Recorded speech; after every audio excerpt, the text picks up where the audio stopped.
Health insurance अच्छे कि तथापि हॉस्पिटल बिल बढ़ीगला इंश्योरेंस थिला तथापि 2 लाख टंका पॉकेट रू गला आपण माने ही पांचटा भूल करूथिबे।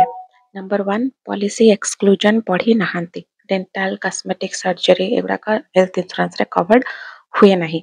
नंबर 2 वेटिंग पीरियड जानी नथिबे प्रथम 2 वर्ष normally most of the health insurance policy रे वेटिंग पीरियड थाए जहा द्वारा कि क्लेम रिजेक्ट हुए। नंबर 3 आपण जदि नॉन नेटवर्क हॉस्पिटल रे एडमिशन नियंती ताले कैशलेस मिलिबो नाही पॉकेट रो आपनकर पैसा जिवो। नंबर 4 आपण माने जो पॉलिसी नै चंदी जो कंपनी रो इंश्योरर कोहन ताको हमें कहू ताको आपण लेट जणैले 24 आवर्स मध्य जदि आपण कॉल न करे कि जणै न थांती ताले आपनकर क्लेम रिजेक्ट हवार चांस थाए।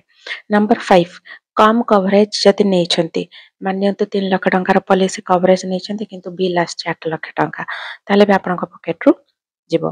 तेणु इंश्योरेंस नेबा पूर्व प्रथम पॉलिसी को पढ़ी दियंतु आ वेटिंग चेक करंतु आ नेटवर्क हॉस्पिटल रे ही एडमिशन नबा को चेष्टा करंतु।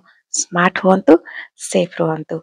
ए बड़ी फाइनेंशियल हैक्स पे मो चैनल रूपी रहस्य को सब्सक्राइब करंतु। रहउची जय जगन्नाथ।